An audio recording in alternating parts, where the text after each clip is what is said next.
Bismillahirrahmanirrahim. Assalamualaikum warahmatullahi wabarakatuh.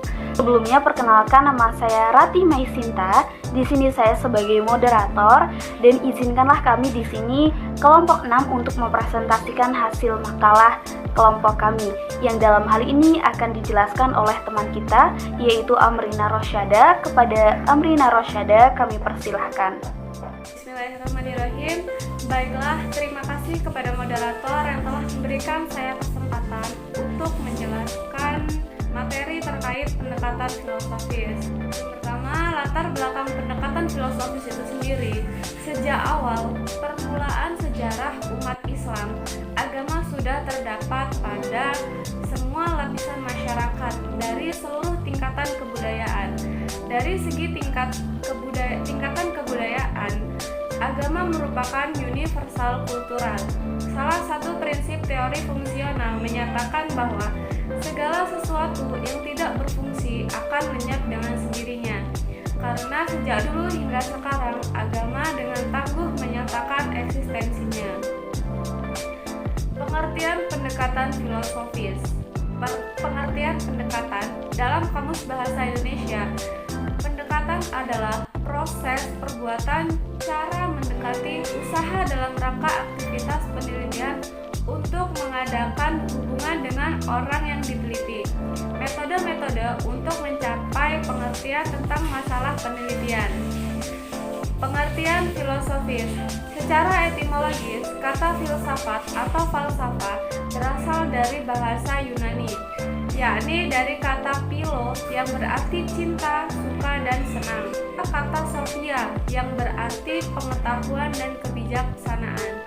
Dengan demikian, filosofia berarti cinta, senang, atau suka kepada pengetahuan, hikmah, dan kebijaksanaan. Dengan demikian, dapat dipahami bahwa pengertian pendekatan filosofis adalah upaya pendekatan agama melalui ilmu filsafat. Berpikir secara filosofis dapat digunakan dalam memahami ajaran agama agar hikmah, hakikat atau inti dari ajaran agama dapat dimengerti dan dipahami secara seksama. Studi Islam adalah pengkajian tentang ilmu-ilmu keislaman.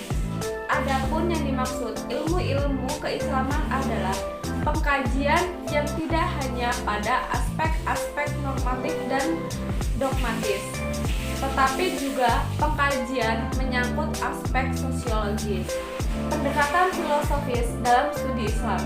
Pendekatan filosofis dalam studi Islam itu artinya mengkaji dan memahami Islam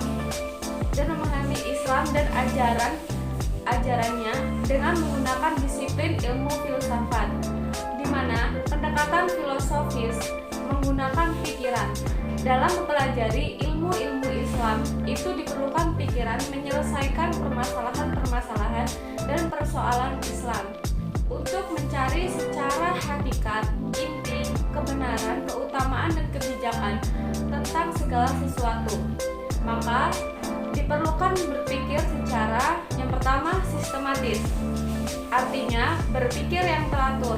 Yang kedua, mendalam, artinya berpikir tentang segala sesuatu secara tuntas hingga benar-benar hasil pikirannya itu sulit dibantah begitu saja. Yang ketiga, radikal, artinya berpikir hingga sampai kepada akar-akarnya yang paling dalam dan tidak terhalang oleh suatu apapun kecuali kebenaran yang mutlak dari Tuhan. Yang keempat, spekulatif, artinya menggunakan akal pikirannya dengan seluas-luasnya, merenung, bertafakur, kontemplasi, akal, waktu, dan tempat. Yang terakhir, universal, artinya berpikir yang menyeluruh, yang tidak dibatasi oleh hal-hal yang bersifat partikular. Hal pikiran tersebut meliputi dan menjangkau semua sifat dan jenis yang dipikirkan. Baiklah, terima kasih. Itu tadi penjelasan mengenai pendekatan filosofis. Untuk selanjutnya, saya serahkan kembali kepada moderator. Baiklah, terima kasih kepada Amrina Rosyada yang telah menjelaskan materinya dengan sangat jelas dan lengkap. Semoga teman-teman bisa menyimaknya dengan baik dan semoga bisa membawa manfaat untuk kita semua. Syukron, wassalamualaikum warahmatullahi wabarakatuh.